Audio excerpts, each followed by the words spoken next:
Hello, everybody. Good morning. Yes, come on up, everyone. Lovely officials with me today. Rachel, why don't you start? Thank you, Caroline. The president has been adamant that he is now in charge of Venezuela, but Delcy Rodriguez said the government of Venezuela runs her country, no one else, saying, quote, there's no external agent governing Venezuela. So which one is it? Let me just be very clear. This is the first time that I've addressed Venezuela from the podium since being back and since the historic and incredibly successful military operation, law enforcement operation conducted by our United States military that you all saw and the world witnessed last week. The skill, the might of the United States military and our country under the leadership of this president is on full display to the rest of the world. And let's just set the record straight. There isn't another military in the world who could have pulled off this operation.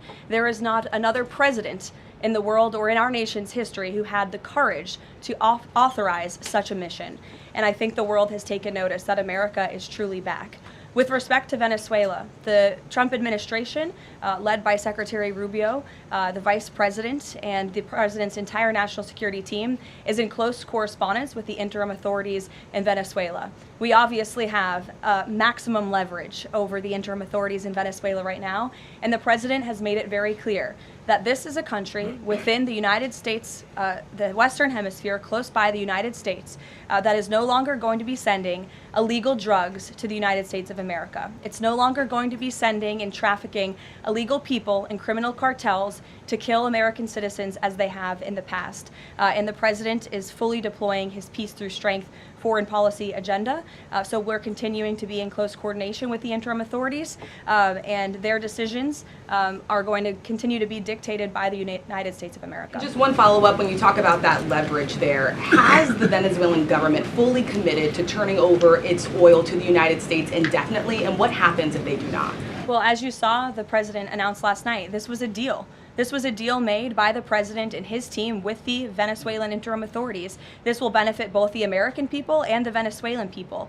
And Secretary Wright and the Department of Energy are working with the interim authorities and also with the private oil industry to execute on this historic energy deal. That's not only good for the United States, but it's also going to revive the prosperity, the safety, the security of both the United States and Venezuela as well.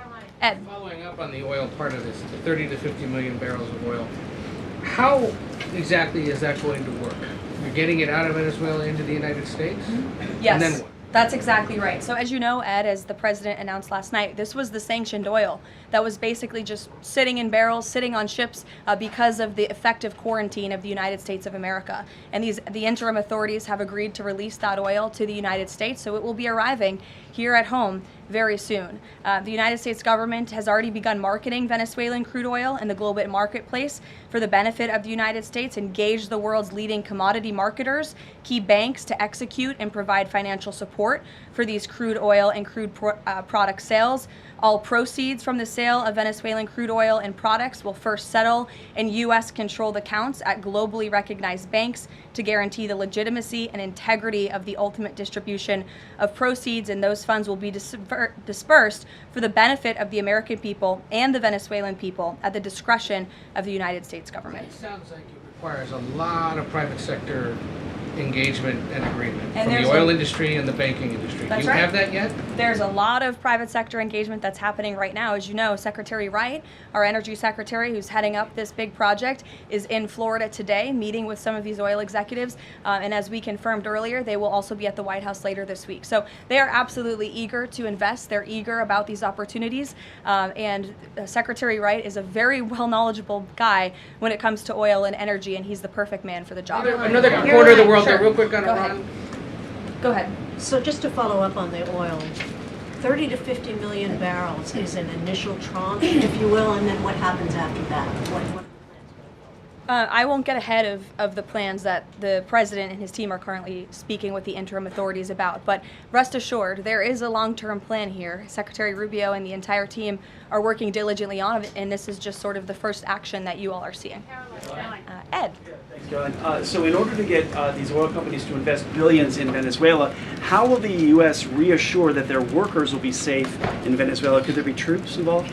At this point in time, as you know, there are no troops on the ground in Venezuela. The president, of course, reserves the right to use the United States military if necessary. It's not something he wants to do. Diplomacy is always the first option, as you saw. He tried that with Nicolas Maduro, but unfortunately, he was an illegitimate dictator and an unserious person. And so President Trump authorized this law enforcement operation, and now Nicolas Maduro is sitting in a prison cell in New York. So certainly the president is going to do what's in the best interests of the American people, and that includes workers from our energy and oil industry as well. With that meeting tomorrow, what is the message the president is going to give to the oil executives, and what does he want to hear? Well, the meeting is on Friday, and it's just a meeting to discuss, obviously, the immense opportunity that is before these oil companies right now. Stephen. Karoline, and congratulations again. Thank you. The New Yorker had a story yesterday on the vice president, and it questioned his, quote, notable absence on Venezuela. And the sub-headline asked, was the vice president's exclusion from the operation in Venezuela an expression of his anti-interventionist ideology or political calculation? Would you be able to discuss the vice president's role in Venezuela policy? I did see that report in the New Yorker, and quite frankly, I laughed out loud because it's very clear it's a fake report that's trying to sow distrust and division amongst the president and his team. Let me just be very clear. The vice president has been involved in all policy. He is the right-hand man of the president on all policy matters, including Venezuela policy. He was, of course, read in and deeply involved in this operation from the very beginning. And he was present on the night of the operation via secure communication at a different location as to not damage the operational secrecy of this mission that was so incredibly important to ensure that this mission could be carried out successfully without endangering our troops. Caroline. Sure. The U.S. seized a tanker recently. Russia specifically asked the United States not to seize that tanker. Does this action risk a larger conflict with Russia? I believe you're referring to the Bella 1 tanker that was seized this morning. The Department of Justice and the Department of Homeland Security, in coordination with the Department of War, did announce that seizure this morning for violations of U.S. sanctions. I've spoken about the enforcement of our sanctions policy at the podium prior to the new year, and this administration is going to fully enforce the sanction policy of the United States. The vessel this morning was seized in the North Atlantic pursuant to a warrant issued by a U.S. federal court after being tracked, and this was a Venezuelan shadow fleet vessel that has transported sanctioned oil, and the United States of America, under this president, is not going to tolerate that. I would also just add the vessel had a judicial seizure order, and the crew, so that means the crew is now subject to prosecution for any applicable violation of federal law, and they will be brought to the United States for such prosecution if necessary. Kelly. Caroline, Happy New Year to you. Thank you. You I'd too. like to talk to you about a couple of things real quickly. The first question about the Venezuelan people. As you know, there's some 8 million Venezuelans here, some of them celebrating in the streets. There are Venezuelans on the ground who are concerned about their safety. What does the Trump administration, what is it doing to actually help people in Venezuela understand that they will be secure throughout this transition? I think the fact that this president actually followed through on the long-held promise of the United States of America, the bipartisan promise to take down the illegitimate Maduro regime, should give assurance to the Venezuelan people and also Venezuelan Americans who fled this communist regime for a better life here at home, that this is a president who is serious about taking down illegitimate regimes and who is also serious about securing the security of the United States of America, including the Venezuelan American people. And I would just add that this is something that not just Republicans and President Trump have talked about for a very long time, but it is also something that Democrats have advocated for. In 2020, Chuck Schumer said that that at the time, President Trump had not brought an end to the Maduro regime. The Maduro regime is more powerful today and more entrenched today than it was when the president began. Now you hear Chuck Schumer out there saying this is reckless. The American people and the Venezuelan people should be in fear. But this is something that Chuck Schumer has long advocated for. Senator Chris Van Hollen, same thing, had said that the United States is going to use its leverage and influence to push for negotiations to transition to the truly elected leader. This was under President Biden. We know Maduro and his cronies don't want to go quietly into the night. The U.S. needs to work to ratchet up the pressure. Now, Senator Holland says it's an illegal act of war to get rid of Nicolas Maduro. So the hypocrisy is really astounding here, and thank you for giving me an opportunity to point it out, Kayla. Sorry, go ahead. Yes. So there are reports that the administration is demanding that Venezuela cut ties with China, Russia, Iran, and Cuba. Can you confirm? I'm sorry? Reports that the administration has essentially demanded that Venezuela cut ties with China, Russia, Iran, and Cuba. Can you confirm that? Well, those alleged demands were made in a classified briefing by Secretary Rubio, and I know that there's a lot of leaks coming out of these classified briefings, so I'm not going to confirm or deny or get into what the Secretary has said in classified settings to members of Congress. But I think that the administration has made it quite clear to the interim authorities in Venezuela that this is the Western Hemisphere, and American dominance is going to continue under this president. If I could just ask, there have also been reports that the U.S. could potentially buy Greenland as one potential option on the table. What would such an offer look like? Is there anything monetarily you could provide, any details there? Well, that's something that's currently being actively discussed by the president and his national security team. And I would point out that the acquisition of Greenland by the United States is not a new idea. This is something that presidents dating back to the 1800s have said is advantageous for America's national security. The president has been very open and clear with all of you and with the world that he views it in the best interest of the United States to deter Russian and Chinese aggression in the Arctic region. And so that's why his team is currently talking about what a potential purchase would look like. Jackie. Caroline, just following up on Greenland, why not rule out taking it by military force? I know that past presidents and past leaders have often ruled things out. They've often been very open about ruling things in and basically broadcasting their foreign policy strategy to the rest of the world, not just to our allies, but most egregiously to our adversaries. That's not something this president does. All options are always on the table for President Trump as he examines what's in the best interests of the United States. But I will just say that the president's first option always has been diplomacy. Again, look at Venezuela. He tried ardently to strike a good deal with Nicolas Maduro, and he told him, I will use the United States military and you will not like it if you don't take such a deal. And look at what happened. With respect to Iran, the president said the same thing, right? He tried to have serious interest in a deal with the Iranian regime with respect to their nuclear capabilities. They were not interested, and so Operation Midnight Hammer happened, which was another remarkable military success under the leadership of this commander-in-chief. So the president keeps his options open, but diplomacy is always the first. Quickly, just one additional follow-up on that. Does the president recognize Denmark's ownership as part of the kingdom? Because there have been some Republican senators questioning, the claim that Denmark has to Greenland. Is the president in that camp with them, questioning the legality of I have not heard him question it personally, but you're welcome to ask him yourself next time you have the chance. Sanctions are being lifted for Venezuela. We got to lift some sanctions to let the oil come in. Can you talk about that just very briefly? Yes, so the U.S. is selectively rolling back sanctions to enable the transport and the sale of Venezuelan crude and oil products to the global markets, yes. Caroline. Annie. Thank you. There are some reports from Venezuela that the country's leaders are cracking down on the population, specifically suppressing public expression of support for Maduro's ouster. Is that kind of behavior consistent with what the president wants to see, how the president wants to see the leaders take on the population? It would not be consistent, and I'll let the president's national security team speak further on that. I know they are well aware and tracking. Kelly. Two questions. One, on the seized vessels, the Bella, the Sophia, can you tell us where they're headed, what happens to any existing cargo, and you reference personnel but potentially facing prosecution? That's one thing I'd like to follow on. And then on the Bella. Yes, okay. And on Annie's question, if I could also ask, does the administration believe that the interim regime should release all political dissidents and prisoners and return detained Americans? That's not a question that I've personally spoken about to the president with, so I will let him answer that question. I don't want to make new policy at this podium today with respect to Venezuela.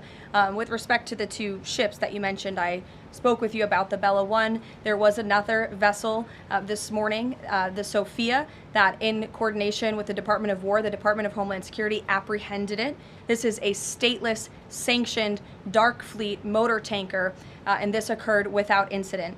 This vessel was operating in international waters and conducting illicit activities in the Caribbean Sea. The U.S. Coast Guard is escorting the Sophia to the United States for final disposition. To answer your question, Kelly, directly, this was through Operation Southern Spear. The Department of War is unwavering in its mission to crush illicit activity in the Western Hemisphere. And as the President has repeatedly stated, we're going to defend our homeland and restore security and strength across the Americas. Dasha, go. Caroline, thank you and Happy New Year. Thanks, you too. Two questions, one on Venezuela, one on Greenland. You've repeatedly at the podium called the current leadership in Venezuela interim leadership. There are Republicans and Democrats alike that say they want to see elections in Venezuela. The president had said it's too soon to do that right now, but is there a timeline for elections in Venezuela? Is he committed to seeing that this year, for example? You just said the president has answered that question, so I will reiterate what the president has said a few times now to all of you, which is that it's too premature and too early to dictate a timetable for elections in Venezuela right now. Caroline, you just talked to Jackie about diplomacy first, right? The Danes have repeatedly said they are willing to collaborate on all of the concerns that the president has, whether it's more troops, mineral rights, intelligence sharing. Why does the president feel he needs to own Greenland and not and put out the threat of military action when this could be done through diplomacy? Well, who said diplomacy isn't taking place behind the scenes, Dasha? I mean, the president is interested in diplomacy. His national security team is as well. And of course, he's always willing to pick up the phone for everybody and hear out their concerns.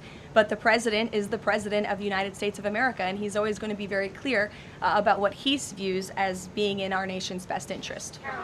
Reagan.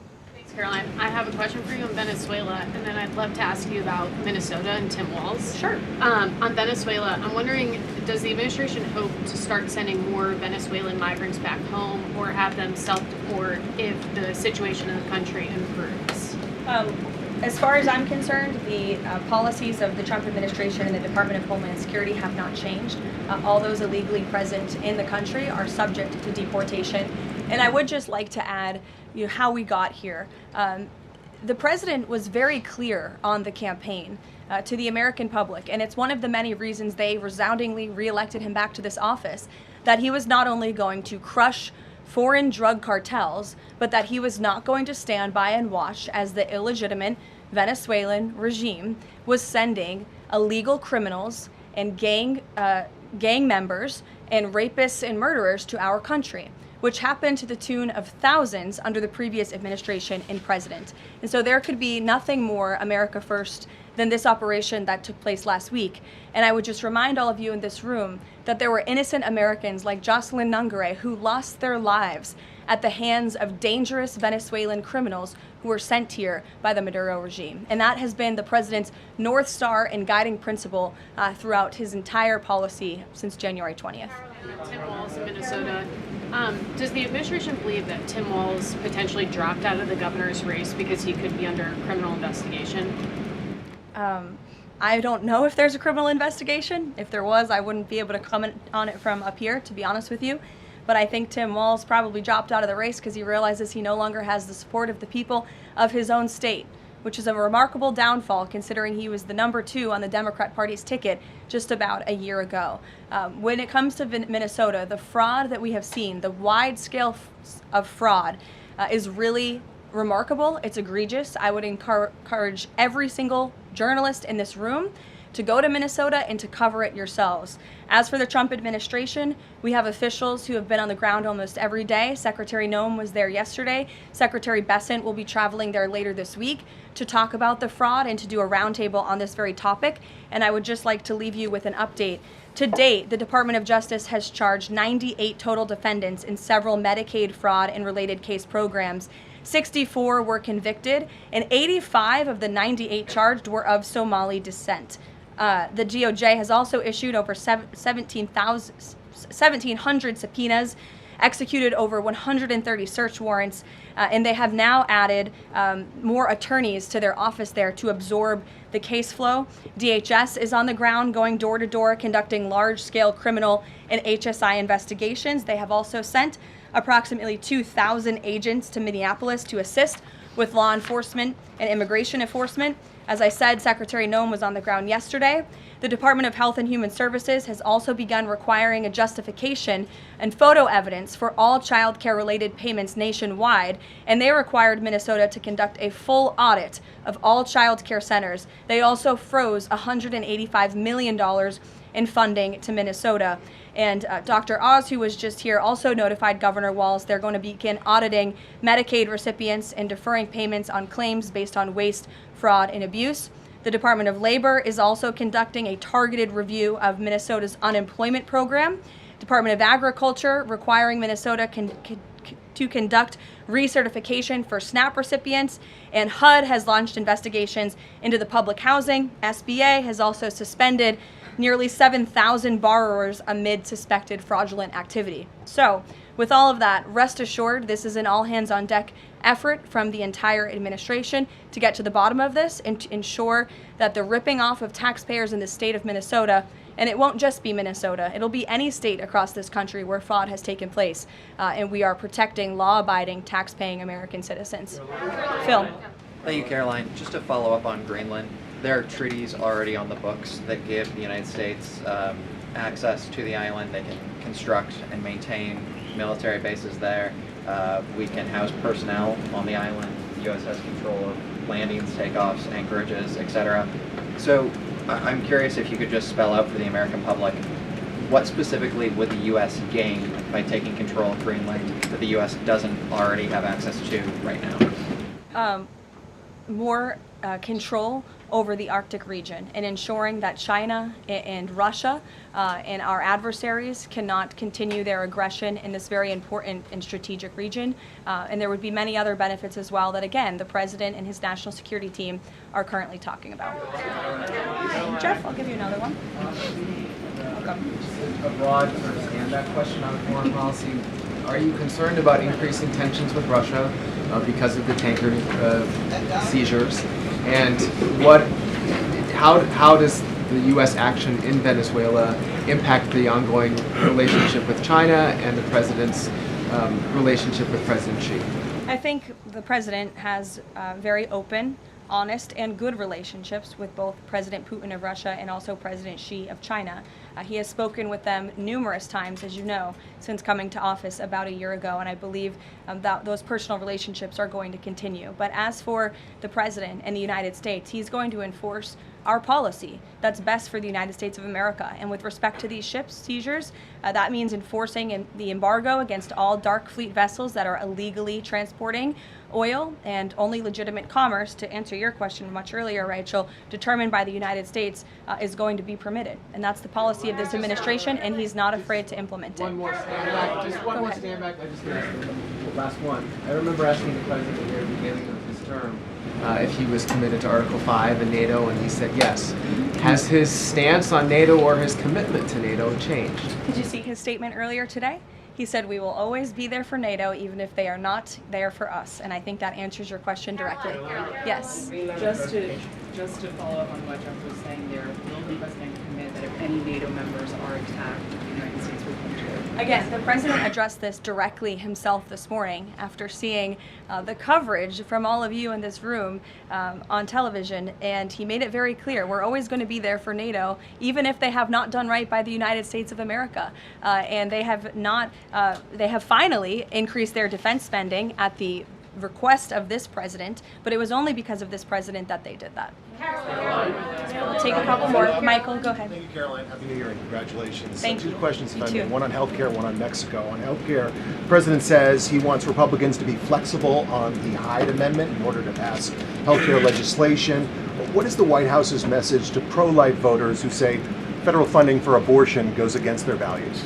Well, the president did not change the administration's policy. It was President Trump who signed an executive order protecting the Hyde Amendment. It's the Trump administration that has taken multiple actions on various fronts to ensure that taxpayer dollars are not funding the practice of abortion. What the president was saying yesterday was Republicans, and frankly Democrats too, need to show a little bit more flexibility so we can actually get something done with respect to the issue of health care. Republicans have amazing ideas. The president himself, as we spoke about earlier, has launched this Most Favored Nation drug pricing initiative, has cut good deals with Big Pharma. He wants to see Republicans and Democrats too, if they're willing, codify those executive orders into law so that these good deals can remain and these prices can continue to be lowered long after this president and this deal maker in chief is gone. President's talked a lot about health savings accounts and giving more money back to the healthcare consumer rather than to these giant insurance companies, and he's been very outspoken and tough on them too, and I think you'll see more and hear more from him directly on that issue. So he wants to see Congress get something done with respect to healthcare, and that was the point that he was driving home yesterday. Mexico, Karoline, Haley. President Trump says the drug cartels are running Mexico. What action does he need to see Mexico's President Claudia Sheinbaum take to prove that she's in control of that country, in control of those cartels? And does the White House believe she's able to do that without U.S. intervention? Look, I think the president was speaking very candidly and frankly about the reality on the ground in Mexico. Haley. Caroline, Happy New Year. I wanted to Thanks, ask you you too. about the seized tanker Vela. There were reports before this that Russia had sent a submarine to escort it. Was there any engagement with that submarine? And then was the deconfliction line with Russia used ahead of boarding that? Again, this was a Venezuelan shadow fleet vessel that has transported sanctioned oil. The vessel was deemed stateless after flying a false flag, and it had a judicial seizure order. And that's why the crew will be subject to prosecution. Mary. On Colombia, the president talked over the week and has suggested that he will be open to an operation there. Should the president of Colombia be expecting Delta Force anytime soon? And then I had another one for you on California. That would be a very unwise question for me to answer, to weigh into. What's your next question? On California, can you share any more about the fraud investigation? The president said that there was one. Who's being investigated and where is it starting? Again, this is going to be a all-hands-on-deck government-wide effort. The president has directed all agencies across the board to look at federal spending programs in not just Minnesota, but also in the state of California to identify fraud and to prosecute to the fullest extent of the law all those who have committed it. Take one more. Sure. Thank you. Caroline, yesterday was the 5-year anniversary of January 6th. Democrats and mainstream media continue to push their big lie that it was an insurrection and that police officers died that day. The reality is that 4 Trump supporters died on January 6th and 2 women were killed by January 6th police. Everybody knows Ashley Babbitt was shot in cold blood by Capitol Police Officer Michael Byrd, but there was another woman, her name was Roseanne Boyland from Georgia, and she was pepperballed, gassed, and ultimately brutally beaten with a stick by January 6th police officer Lila Morris. The Biden administration and mainstream media lied and told Americans Roseanne Boyland died of a drug overdose on Capitol steps. Her family is now asking for an investigation. Is the administration aware of the circumstances of her death, and will there be an investigation finally? Well, for an investigation, I will have to defer you to either the FBI or the Department of Justice, and I'm sorry to have to do that. But with respect to all of the facts that you just laid out, the White House relished the opportunity yesterday to actually create a new website to share the facts with the American public, but also all those in this room. We knew the media would be covering January 6th quite a bit because they think it's something that the American people are still believing their lies on. They think it's something that still helps their case against this president. Obviously not, or else he wouldn't have been reelected in an overwhelming fashion in November of last year. And so I would encourage everyone to take a look at the website. It's quite well done. And thank you all very much. It's great to be back with you. If you like this video, then like, share, and subscribe to Mirror Now.